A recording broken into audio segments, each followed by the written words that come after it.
اعوذ باللہ من الشیطان الرجیم بسم اللہ الرحمن الرحیم وذروا ظاہر الاثم وباطنہ قد افلح من تزکا رب اشرح لی صدری ویسر لی امری واحلل عقدۃ من لسانی یفقہوا قولی۔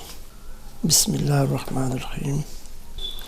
آج ہماری جو سیریز چل رہی ہے اندرونی بیماریاں، انر ڈیسیزز آف مسلمس، آج اس سیریز کی دوسری کڑی ہے۔ پہلی سیریز میں پہلے ہمارے گفتگو میں ایک بات چھوٹ گئی تھی، وہ یہ ہے ہم جو تین قوتوں کا ذکر کیے تھے۔ اللہ سبحانہ تعالیٰ ہمارے قلب میں تین قوتیں رکھا ہے، ایک قوت عقل، ایک قوت چاہت، ایک قوت دفاع۔ یہ اس میں جو قوت عقل ہے اس کے تعلق سے عام طور پر ہم یہ سمجھتے ہوئے آئے ہیں، سنتے ہوئے سمجھتے ہوئے ہیں کہ عقل کا جو مقام ہے وہ دماغ، برین ہے۔ نہیں، ایسا نہیں ہے۔ اس کا بھی محل مقام جو ہے قلب ہی ہے، قلب ہی میں یہ قوت عقل رہتی ہے۔ یہ جو دماغ کا مسئلہ ہے، اب جو سائنسدان ان کی تحقیق سے عام طور پر تمام دنیا کے سائنسدان جہاں تک جانتا ہوں متفق ہے کہ وہ دماغ، برین کی طرف ہی عقل اور سوچ کو بھی دماغ سے جوڑتے ہیں کہ آدمی دماغ سے سوچتا۔ غلط ہے یہ۔ سوچ دل میں ہوتی اور پلان اور جو کچھ بھی آدمی کرتا ہے وہ دماغ میں نہیں، دل سے کرتا ہے، دل میں کرتا ہے۔ دماغ کا جو کام ہے وہ برین کا، وہ وائٹل آرگن ہے، اس میں کوئی شک نہیں ہے۔ جیسا کہ اور بھی وائٹل آرگنز ہمارے پاس جسم میں گردے ہیں اور پھیپھڑے ہیں اور بھی بہت سے وائٹل آرگنز ہیں۔ اس میں سے ایک سب سے اہم آرگن ہے وہ برین ہے، مگر اس کا کام سر کے بال سے لے کر پیر کے ناخن تک جو بھی ہمارے جسم میں حرکت ہے یا اس کا کارکردگی ہے، اس کو استعمال کرنے کے لیے برین کام کرتا۔ برین کا کام ایسا ہے جیسا کہ ایک کپتان، ایک کمانڈر، مگر برین بھی دل کا غلام ہے۔ دل کی بات، دل جو حکم دے برین وہی کام کرتا، اس کا اپنا کوئی کام نہیں ہے۔ عام طور پر سائنسدان اور ہمارے بعض علماء بھی، اکثر علماء یہی بولتے ہیں کہ بھئی آدمی برین سے سوچتا، دماغ سے سوچتا نہیں، دل سے سوچتا انسان۔ اب مجنون ہوتے، جو پاگل ہوتے، عام طور پہ اللہ کے بعض بندے جو کسی وجہ سے بیمار ہو جاتے یا پیدائشی طور پر، تو ان کا مسئلہ یہ رہتا کہ دل و دماغ میں ان کا جو آرڈرس کوآرڈینیشن ہونا چاہیے وہ ڈسٹرب رہتا، وہ ان ایون رہتا، صحیح نہیں رہتا۔ اس کی وجہ سے وہ جو دل میں پلان کرتا یا دل میں جو کچھ اس کے اللہ سبحانہ تعالیٰ ڈالتے یا جو بھی قوت اس کے پاس اللہ سبحانہ تعالیٰ ڈال دیے ہیں فطری طور پر، اس کا حکم اس کے دماغ پہ نہیں چلتا، جس کی وجہ سے دماغ صحیح طریقے سے پیغام نہیں پہنچتا۔ تو دماغ کا جو کام ہے، ہاتھ پیر کی حرکت کرنا یا زبان کا ہلانا، ذائقہ ہو یا کسی چیز کا اچھا برا، تو یہ دماغ جو اس کو حکم جو ہے دینے میں دل کی تابعداری نہیں کرتا۔ دل و دماغ میں یوں سمجھیے کہ کوآرڈینیشن نہیں رہتا۔ تو اسی وجہ سے مجنون، پاگل جو بھی ہے، اللہ ہم کو جنون سے بچائے، تو یہ بیمار ہوتے ہیں دراصل۔ تو یہ بیماری کی وجہ سے ہوتا ہے، ورنہ اگر صحت مند آدمی ہے تو سب کچھ اس کے انسان کے کارکردگی میں صرف اور صرف دل کا ہی کام ہے۔ دل کے احکام، دل کے آرڈر، وہ کمانڈر جو دماغ ہے وہ سنتا ہے اور وہ عمل کراتا ہے۔ اب یہ جو قوت ہے، قوت دفاع، اب قوت دفاع مضرت، تکلیف دہ چیز سے بچنا، دل میں جب وہ آنکھوں کے ذریعے جب وہ دیکھتا ہے کوئی چیز کو، آنکھ دماغ پہ حکم دیتے ہیں اور دماغ پھر دل پہ آ کے انفارمیشن پہنچاتا ہے۔ اب دل جو دل میں وہ سوچتا ہے اس کے تعلق سے وہ دماغ کو آرڈر دیتا، ہو حکم دیتا، اور اسی طرح دماغ جو ہے برین اپنے اعضاء جوارح کو سے کام لیتا۔ اسی طرح کوئی چیز چاہت ہے، چاہت بھی جب دل میں آ جاتی اس کی آنے کا ذریعہ آنکھ اور برین کے ذریعے سے ہے دل میں، اور بھی جو آنکھ کے علاوہ بھی جو ہمارے حواس ہے، وہ حواس کے ذریعے سے جو پیغام ملتا دل پر، دل جو حکم دیتا دماغ اس کے تابع ہوتا اور وہ کام اعضاء جوارح سے اس کو عمل پیرا کرتا۔ تو بہرحال جو ہے یہ بات ضروری بھی ہے سمجھنے کی کہ جہاں کہیں بھی عقل کی بات آتی وہ عقل صرف دل ہی ہے، اس کا مرکز دل ہے، دل ہی میں عقل ہوتی ہے، دل ہی میں قوت چاہت ہوتی ہے، قوت شہوت، دل ہی میں قوت غضب، ڈیفینسو سسٹم ہوتا ہے دل میں۔ اب اس میں اگر اعتدال نہیں ہے انسان کے پاس تو قلبی بیماریاں پیدا ہوتے ہیں۔ قلبی بیماریوں میں ہم کل 13 بیماریوں کا ذکر کیے، کچھ ایک رہ گئے چھوٹ گئے، اس میں ایک اہم بیماری ہے نفاق، ایک اور بیماری ہے شک۔ یہ بیماریاں بھی خطرناک ہے، مگر چونکہ اس پہ گفتگو ہوئی ہے اس لیے جو ہے عام طور پر تقریباً لوگوں کو اس کے بارے میں معلومات ہے کہ نفاق کتنی خطرناک بیماری ہے۔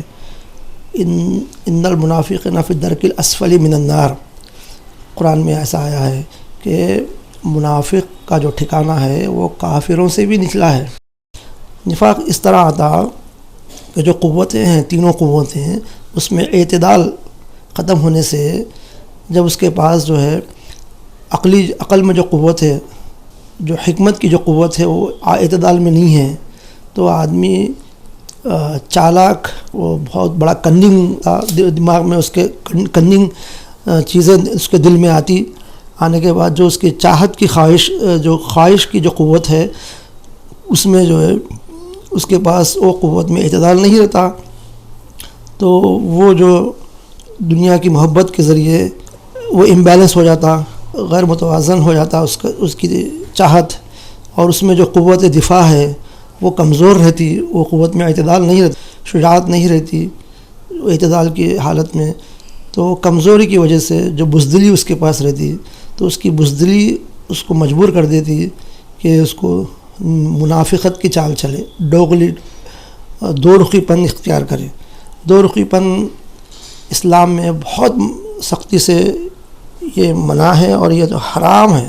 اب ہم گفتگو جو کیے تھے کہ دو کبائر، اکبر الکبائر میں سے دو کبیرہ گناہ جو ہم ذکر کیے تھے، خاص کر کے تکبر اور بخل، کہ اس میں گفتگو آئی تھی کہ یہ اگر کوئی آدمی بخیل ہے اور کوئی آدمی متکبر ہے، اگرچہ کہ وہ کلمہ گو ہے، کلمہ کی گواہی دیا ہے، مگر متکبر میں شمار اللہ سبحانہ وتعالیٰ کر دے اس کو اور وہ توبہ نہ کرے اور متکبر میں شمار ہو جائے تو کافروں کی طرح خلود فی النار وہ ہو جاتا ہے۔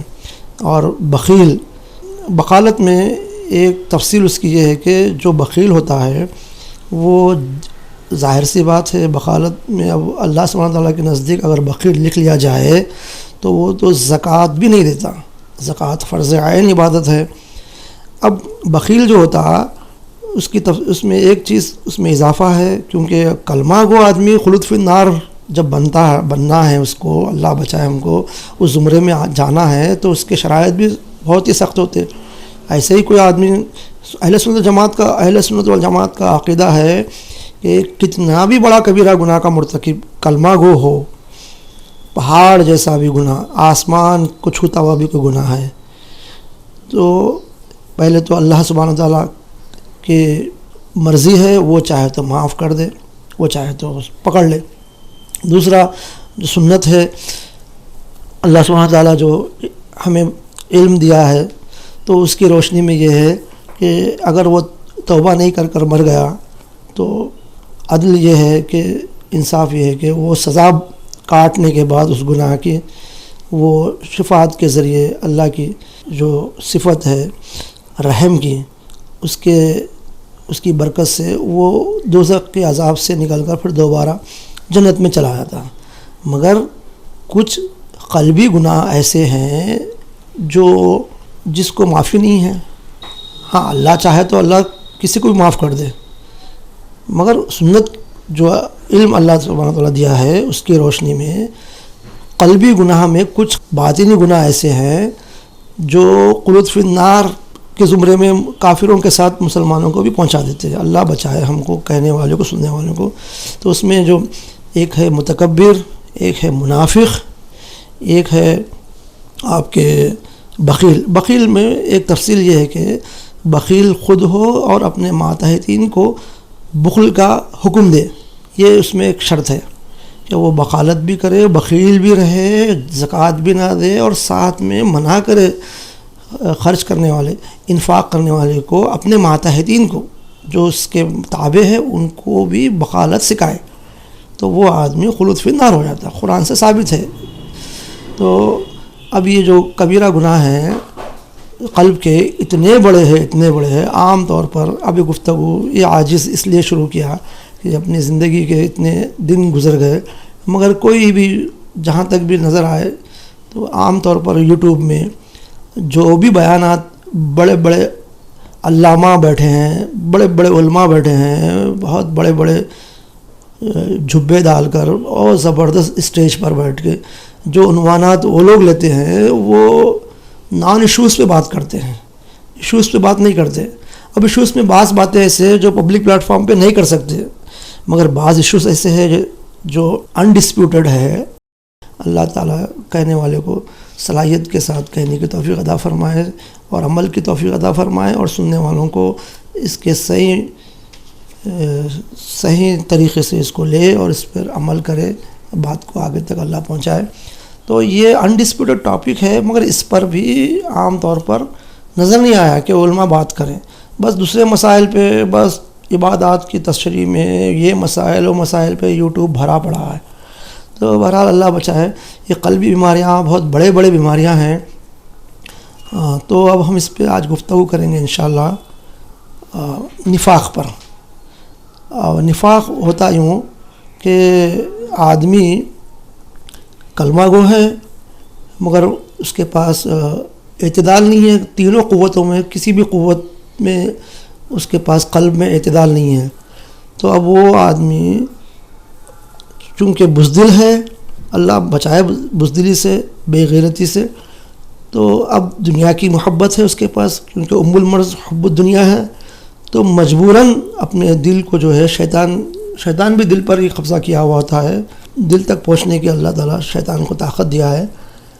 اب دل میں شیطان گھر کر جاتا، اب یہ نفاق پہ اترتا. نفاق یہ ہے کہ دو رخی چال چلتا. مسلمانوں کیونکہ کلمہ گو ہے، مسلمان میں رہتا، اسلام پر عمل کرتا، مگر اعتدال نہیں ہونے کی وجہ سے قوتوں میں یہ آدمی، اللہ بچائے ہم کو اس صفت سے، ایسے کام کر بیٹھتا اور بے شعوری میں وہ نفاق میں گرتا چلا جاتا.